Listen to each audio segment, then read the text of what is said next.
இன்று தமிழக முதல்வர் கொண்டாடிக்கிட்டு இருக்கிறாங்க. என்ன இதுக்கு முக்கிய காரணம் என்னன்னு இளைஞர்களுக்கு வேலைவாய்ப்பு உருவாக்குறதுக்கு இந்த திட்டம் வேணும், காவிரியில் தண்ணி பிரச்சனைக்கு என்னென்ன திட்டத்துங்களுக்காக நீங்கள் போய் மத்திய அரசுக்கிட்ட முன்னெடுத்துருக்கிறீங்க. இங்கிருந்து உணவு பஞ்சம், பாகிஸ்தானில் உணவு பஞ்சம், இன்னும் பல நாடுகளில் உணவு பஞ்சம் இருக்குது. அது மாதிரி உணவு உற்பத்தி பண்ணுற இடத்துல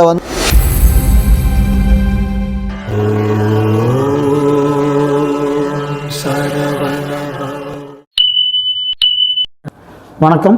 மக்கள் ஓட்டு சேனலினுடைய நேயர்களுக்கும் இந்த நிகழ்ச்சியை பார்த்து கொண்டிருக்கக்கூடிய மக்களுக்கும் எங்களுடைய பணிவான வணக்கங்கள். நம்ம இன்றைய அரசியல் சூழ்நிலைகள் குறித்து நம்மோடு விவாதிக்க மரியாதைக்குரிய விவசாய முன்னேற்றக் கழகத்தினுடைய மாநில செயலாளர் அண்ணன் பாலசுப்ரமணியன் அவர்கள் வருகை புரிந்திருக்கிறார்கள். இன்றைய நிகழ்ச்சிகள் குறித்து அவருடைய நாம் நிறைய பேச இருக்கிறோம். அவைகளை கவனமாக கேட்டு உங்களுடைய கருத்துக்களை கமெண்ட் பாக்ஸில் பதிவு செய்யுங்கள், மற்றவர்களுக்கு ஷேர் பண்ணுங்கள். இந்த நிகழ்ச்சி தொடர்ந்து சிறப்பாக செயல்படுவதற்கு உதவும் வகையில் இந்த சேனலை சப்ஸ்கிரைப் செய்து கொள்ளுமாறு பணிவுடன் கேட்டுக்கொள்கிறேன். இதன் மூலம் இந்த செய்திகள் உடனுக்குடன் உங்களை வந்து சேரும் என்பதையும் பணிவோடு தெரிவித்துக் கொள்கிறேன். அண்ணா வணக்கங்கண்ணா. அண்ணா வணக்கம். இப்போ நம்ம தமிழக முதல்வர் பொறுப்பேற்றதிலிருந்து பல்வேறு புதிய விஷயங்கள் அமல்படுத்தப்பட்டு வருது. இப்போ உதாரணமாக பார்த்திங்கன்னா, இந்த பரந்தூர் விமான நிலையம் அப்படிங்கிறது ஒரு அத்தியாவசியமான ஒன்று, இந்த தமிழ்நாட்டினுடைய வளர்ச்சிக்கு அடிப்படையான ஒன்று அப்படின்னு சொல்லி பிஜேபியினுடைய மாநில தலைவர் மரியாதைக்குரிய நயினார் நாகேந்திரன் அவர்கள் தெரிவிச்சிருக்காரு. ஆனால் இதை விவசாயிகள் இதை புறக்கணிக்கிறாங்க. இதை பற்றி உங்களுடைய கருத்து என்ன அப்படிங்கிறத தெரியப்படுத்தும். வணக்கம் மக்கள் ஓட்டு சேனலுக்கு. அதாவது தமிழகத்திலேயே யாரும் எதிர்பார்க்காத ஒரு நிகழ்வு அப்படின்னா, இந்த பரந்தூர் விமான நிலைய திட்டம் ரத்தாகுதான்னு பல்வேறு விதமான வதந்திகளை மக்கள் மத்தியில் அரசியல் கட்சியில் சொல்லிக்கிட்டு இருந்தாங்க. இந்த நிலையில் தான் எடுத்த முடிவில் எந்த மாற்றமும் செய்ய முடியாதுங்கிறதுல தெளிவாக தமிழக முதல்வர் இருந்துட்டார். அவரை நிறைய பேர் குழப்ப பார்த்தாங்க, ஆனால் தெளிவாக இருந்துட்டார்.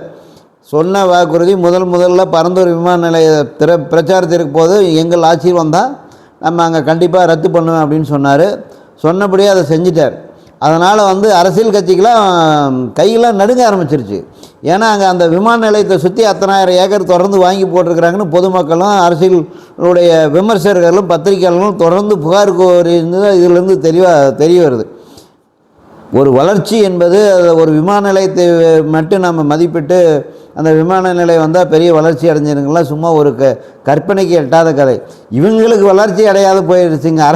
அரசியல் கட்சிகளுக்கு தங்களுடைய வளர்ச்சி பாதிக்கப்பட்டுருச்சு அப்படிங்கிறதுல தான் இன்றைக்கி மக்கள் தமிழகமே, ஒட்டுமொத்த தமிழகமே இன்று தமிழக முதல்வரை கொண்டாடிக்கிட்டு இருக்கிறாங்க. ஏன்னா இதுக்கு முக்கிய காரணம் என்னன்னு கேட்டிங்கன்னா, அங்கே நீர்நிலைகள் இருக்குது, ஏரிகள் இருக்குது, குளங்கள் இருக்குது, குட்டைகள் இருக்குது, ஏகப்பட்ட குடும்பங்கள் இருக்குது, விவசாயம். அந்த குழந்தைகள் எல்லாருமே கால்நடைகள் வச்சுருக்கிறாங்க.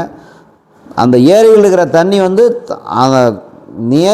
நேராக வயலுக்கு போகிற மாதிரி ஒரு இயற்கையாக அமைந்த ஒரு நிலப்பரப்பு. அந்த இடத்துல ஓடுதளம் அமைக்கிறேன் அப்படின்னு சொல்லி தான் பிரச்சனையை இது பண்ணிக்கிட்டு இருக்கிறாங்க. அதனால் தமிழக முதல்வர் எடுத்த நடவடிக்கை பரந்தூர் மக்களுக்கு மட்டுமல்ல, ஒட்டுமொத்த விவசாயிகளுக்குமே ஒரு கிடைத்த மிகப்பெரிய அவர் செஞ்ச செயல் பாராட்டுக்குரியது, வரவேற்கத்தக்கக்கூடியது. நம்ம என்ன சொல்கிறோம், விமான நிலையம் வேண்டான்னு சொல்லவே இல்லை.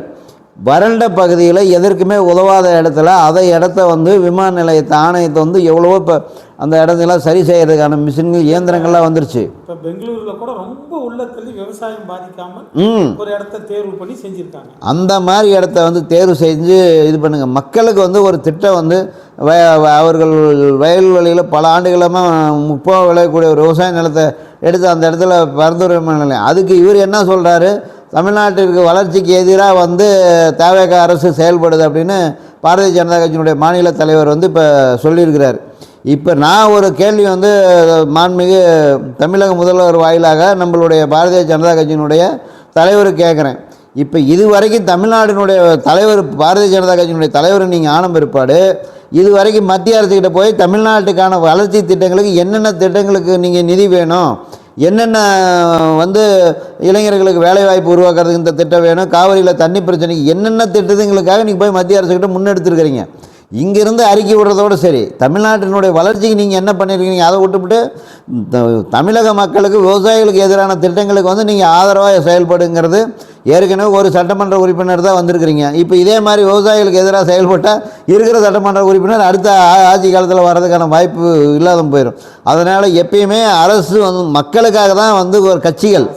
அதனால் வந்து கட்சி வந்து தயவு செஞ்சு நம்ம என்ன சொல்கிறோம் அப்படின்னா, தயவு செய்து விவசாயிகளுக்கு எதிராக பாரதிய ஜனதா கட்சி செல்ல வேண்டாம், கார்ப்பரேட் நிறுவனங்களுக்கு ஆதரவு செயல்பட வேண்டாங்கிறது எங்களுடைய தாழ்மையான வேண்டுகோள்.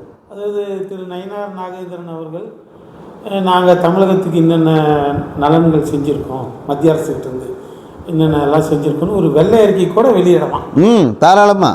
அது இன்னும் கட்சியின் வளர்ச்சிக்கும் அது உதவும். கண்டிப்பாக. இப்போ தமிழகத்தில் இருந்து வந்து ஜிஎஸ்டி வரி போகுது, அங்கே இருக்கிற நிதி பங்கிட்டு ஒவ்வொரு மாநில அரசுக்கு கொடுக்குறாங்க. அது மாதிரி ஒவ்வொரு சில திட்டங்கள் மத்திய அரசு அறிவிக்கிறாங்க. இப்போ போன தரம் கூட நம்மளுடைய மாண்புமிகு வருவாய்த்துறை அமைச்சர் கேட்டார், வெள்ள நிவாரணம் இது மாதிரி கேட்டதுக்கே மத்திய அரசு ஒரு 1000 கோடி ரூபா நிதி கொடுத்ததுன்னு அதை பாராட்டுறோம், வரவேற்கத்தக்கிறோம். மத்திய அரசே நம்மளுடைய விமான நிலைய திட்டத்தை வந்து மாநில அரசு வந்து வேணுமா வேண்டாமான்னு அவங்க மாநில அரசு தான் முடிவு பண்ணணும் அப்படின்னு சொல்கிறாங்க. ஆனால் இவர் வளர்ச்சி பாதிச்சிருச்சுன்னு இவர், அப்போனா மற்ற அரசியல் கட்சிக்கும் பாரதிய ஜனதாவுக்கும் வித்தியாசமே இல்லை. அப்போ இவங்களும் அந்த இடத்துல ஏதோ இடம் வாங்கியிருக்கு, பிஜேபி பயனடைகிறாங்க, அங்கே அரசியல் கட்சிகளோ தலைவர்களோ இடம் வாங்கியிருக்கிற மாதிரி இவங்களும் இடம் வாங்கியிருக்கிறாங்களா சந்தேகத்தை தானே பொதுமக்கள் சார்பாக நம்ம எழுப்ப வேண்டிய ஒரு கேள்வியாக இருக்குது. மேலும் பொதுமக்களினுடைய கருத்துக்கு எதிராக பேசுகிற மாதிரி இருக்கிற ஏர்போர்ட்டெல்லாம் தரம் உயர்த்தலாம் அல்லது ஒரு வறண்ட நிலத்தில் அமைக்கலாம், அந்த வாய்ப்புகளை அவங்க மிஸ் பண்ணுறாங்க. அதாவது சென்னை விமான நிலையத்திற்கு மாற்றாக ஒரு விமான நிலையம் வேணும்னு முடிவு பண்ணிட்டா, இது 2-3 இடத்த ஏற்கனவே சூஸ் பண்ணி சொல்லியிருக்கிறாங்க. அந்த இடத்த பாருங்கள். அதை விட்டு அந்த இடத்துலையே மக்களுக்கு எதிராக போராடுற இடத்துல விவசாய நிலங்களை அழித்து, ஏற்கனவே பல இடங்களில் நம்ம பார்த்துருக்குற இலங்கையில் வந்து உணவு பஞ்சம், பாகிஸ்தானில் உணவு பஞ்சம், இன்னும் பல நாடுகளில் உணவு பஞ்சம் இருக்குது. அது மாதிரி உணவு உற்பத்தி பண்ணுற இடத்துல வந்து நம்ம எதுக்காக இந்த விமான நிலையம் கொண்டு வரணுங்கிறதா இல்லை. அதற்கு இவர் வந்து கார்ப்பரேட் நிறுவனத்துக்கு ஆதரவாக பேசுகிறாங்கிறது தான். இவர் அரசியல் கட்சி மக்களுக்காகவும் விவசாயிகளுக்காகவும் இருக்குதா இல்லை கார்ப்பரேட் நிறுவனத்துக்காக இருக்கிறதுக்கு சந்தேகமாக இருக்குது. வணக்கம். இந்த நிகழ்வை பார்த்து கொண்டிருக்கின்ற மக்களுக்கு எங்களுடைய பணிவான வேண்டுகோள், இந்த சேனலை நீங்கள் சப்ஸ்கிரைப் பண்ணுங்கள். இதன் மூலம் நாங்கள் வெளியிடக்கூடிய செய்தியானது உடனடியாக உங்களுடைய கவனத்துக்கு வந்து சேரும் என்பதை பணிவோடு தெரிவித்துக் கொள்கிறேன். நாங்கள் தொடர்ந்து இயங்கவும் பல்வேறு செய்திகளை உங்களுக்கு வழங்கவும் இந்த சப்ஸ்கிரைப் என்பது மிக பெரும் அளவில் உதவியாக இருக்கும். அன்று கொண்டு இந்த சேனலை உடனடியாக சப்ஸ்கிரைப் செய்து கொள்ளுமாறு பணிவுடன் கேட்டுக்கொள்கிறோம். நன்றி, வணக்கம்.